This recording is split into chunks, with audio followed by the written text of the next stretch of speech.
معراج کی بات کرنے کا تو اب وقت آیا ہے، اس لیے کہ معراج کا سارا واقعہ تو مسجد اقصیٰ کے گرد گھومتا ہے۔ سبحان الذی اسریٰ بعبدہ لیلا من المسجد الحرام الی المسجد الاقصیٰ۔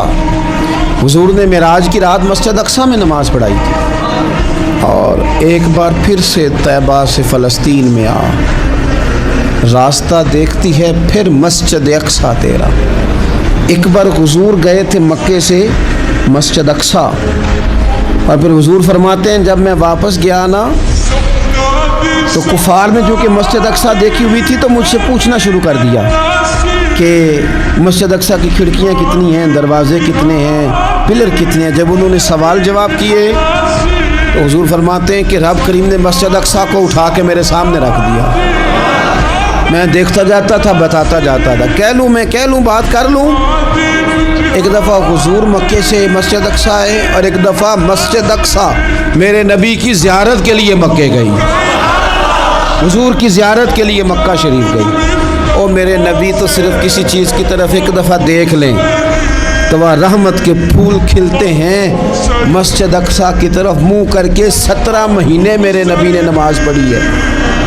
مسلمانوں پتہ ہی کوئی نہیں، ہماری خبریں ہی اور ہیں، ہمارا درد ہی اور ہے، ہمیں پتہ ہی نہیں بم کہاں برس رہے ہیں، ہمیں یہ خبر ہی نہیں۔ اور میں اس دور میں تقریریں کر رہا ہوں جہاں سوتوں کو جگانا نہیں پڑتا، جاگتوں کو جگانا پڑتا ہے۔ سیانے لوگوں کو سمجھانا ہمارے ذمہ لگ گیا، کیا کریں؟ اس قوم کو سکھانا پڑتا ہے جسے پتہ سارا ہے، لیکن جان بوجھ کے آنکھیں ہماری بند ہیں۔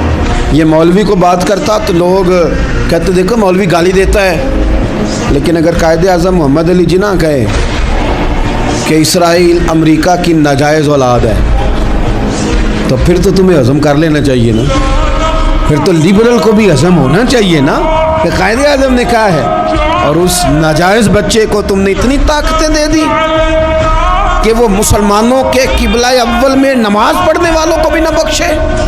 کہاں گئی تمہاری وہ انسانی حقوق کی بڑی بڑی تنظیمیں، کدھر گئی؟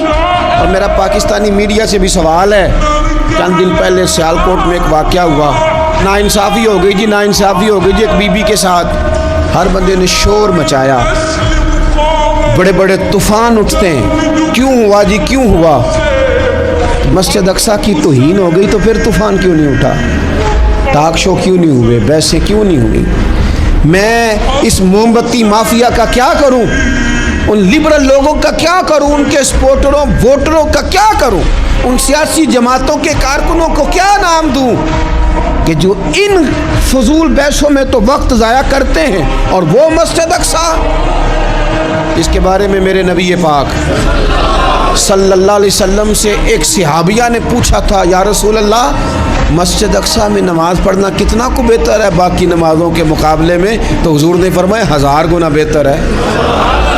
بی بی عرض کرنے لگی سونیا میں جا تو نہیں سکتی، دل بڑا کرتا ہے۔ حضور نے فرمایا جا نہیں سکتی تو وہاں تیل ہی بھجوا دے، جس میں حاضری لگوانے کی حضور بات کریں جس مسجد میں۔ اور نبی پاک علیہ السلام نے فرمایا خاص کر کے سفر کرنا ہوا تو 3 مسجدوں کے لیے کرنا، ایک مسجد حرام بیت اللہ کے لیے، ایک مسجد نبوی کے لیے، اور تیسرا مسجد اقصیٰ کے لیے۔